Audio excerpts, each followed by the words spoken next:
much do astronomers, your colleagues or yourself, how much of your time and focus goes towards worrying about giant Earth killer asteroids? Very little.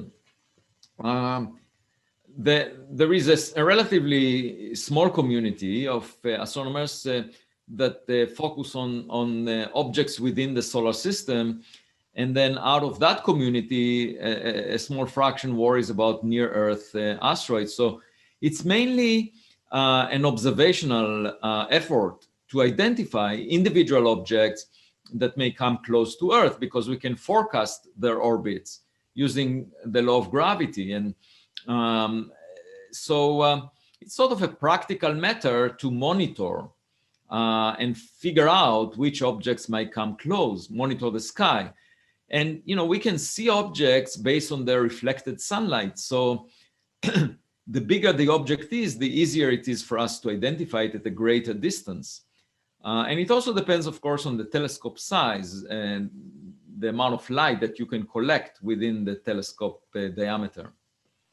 Now, if there was an object that was similar to the one that took out the dinosaurs that hit the Yucatan, how soon would we be able to find it? And is there anything we could possibly do to definitely alter its course? Yeah, so the dinosaurs went extinct, and in fact, 3/4 of the Earth's life forms were killed in that event. I mean, there was this giant rock that collided with Earth. It was roughly the length of Manhattan Island, tens of kilometers, and then as it approached the Earth, probably it was a beautiful sight, but the fun of the dinosaurs stopped when it collided with Earth and caused this huge environmental damage, the Chicxulub crater, and sort of a change in the climate of the Earth because of all the dust that was raised. But perhaps we owe our existence to that impact, because it changed altogether the life forms that appeared on the surface of the Earth. Such a big object can be identified far enough for us to, plan years in advance what to do. And there are various ideas about how to deflect it. You can, for example, paint a side of it in a color such that it will reflect or will evaporate more quickly. And then there will be some push on it, and that will deflect it from colliding with the Earth. You can detonate something on the surface of such an object, and that would also push it aside.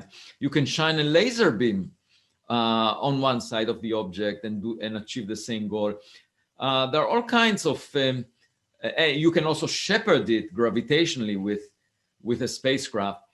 All kinds of suggestions for what to do, and it really depends on the size of the object and the composition as to what we want to do. You don't want to, for example, destroy it into a lot of fragments, because those fragments could hit the Earth with a higher chance. During the Gulf War, there was this Patriot missile that intercepted the missiles that were sent, for example, towards Israel. And at the early version of these Patriot missiles, they just blasted the incoming missile into pieces, and that caused more damage than the original missile would have caused. So you don't want to do that. And we will have enough time to make appropriate plans depending on which object is approaching us. We will definitely not get extinct as the dinosaurs did. The human brain, even though it's much smaller than the body of a dinosaur, it's much more precious for long-term survival. Yeah. So how did you transition from studying things like black holes to studying what you're studying now? Like, how did you make that transition? Well, it was by chance, because, for example, I was studying the first generation of stars in the universe, the first stars that formed, that lit up in the universe early on.